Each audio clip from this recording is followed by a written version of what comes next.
mynews.studio.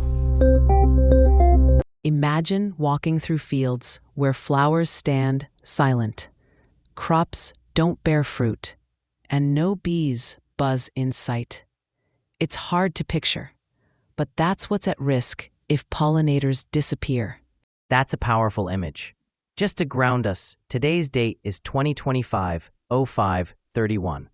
Last week, the world marked World Bee Day. The United Nations used the occasion to highlight just how central bees and other pollinators are for both our food and our natural ecosystems. Exactly. Bees are much more than honeymakers. They drive pollination for over 3/4 of the food crops we grow globally, and nearly 9 out of 10 wild flowering plants depend on them. If pollinators vanish, so do apples, berries, almonds, squash, tomatoes. The list is long. And that's not just a matter of what we eat. If bee populations drop, we're talking about smaller harvests, lower quality, and higher prices. Farmers can lose income, and rural and developing communities feel the hit first. It touches nutrition, economics, food security.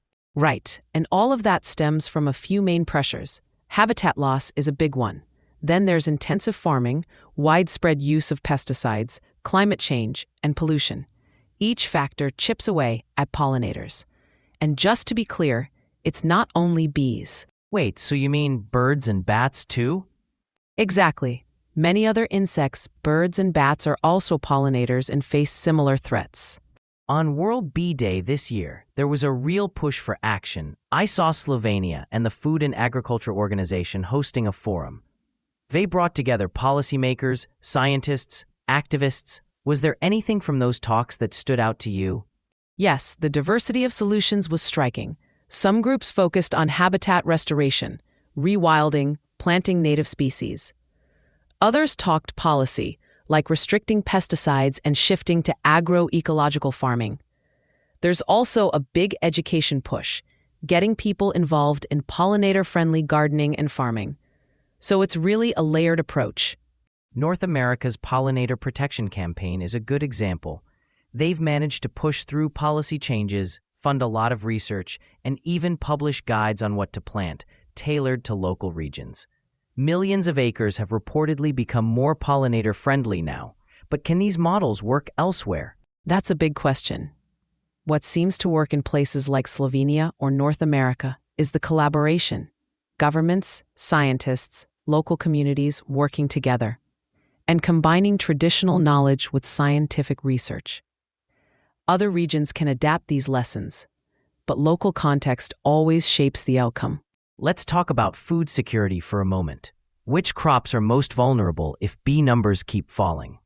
Primarily fruits, apples, berries, citrus, then nuts, especially almonds, also vegetables like squash, cucumber, tomatoes. These all really depend on animal pollinators for yield and for the quality of what ends up on our plates. Take pollinators away, and we lose not just quantity, but the nutrition these foods bring. So, for listeners, is this just a job for farmers and governments, or is there something individuals can do? Individuals matter a lot.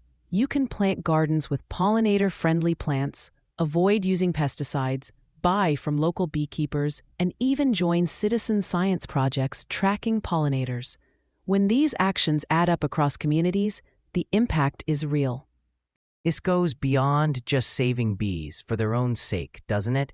The health of pollinators is tied to the future of food, nutrition, and even the stability of local economies. Their decline is a sign that something's off in the ecosystem. But there is hope. What came through on World Bee Day is that collective, science-based action can turn things around. If governments, communities, and individuals all play a part, we can protect pollinators and keep their benefits alive. So, do you think these efforts are enough? Or are we starting to run out of time? That's the critical question. What we choose to do now will determine what's left for the next generation. Today, we unpacked why pollinators matter, what's driving their decline, and the actions, both global and local, that are underway to protect them. And we highlighted what each of us can do. Pollinators need allies, and every action counts. Will you join in? Thanks for listening. This episode was brought to you by mynews.studio.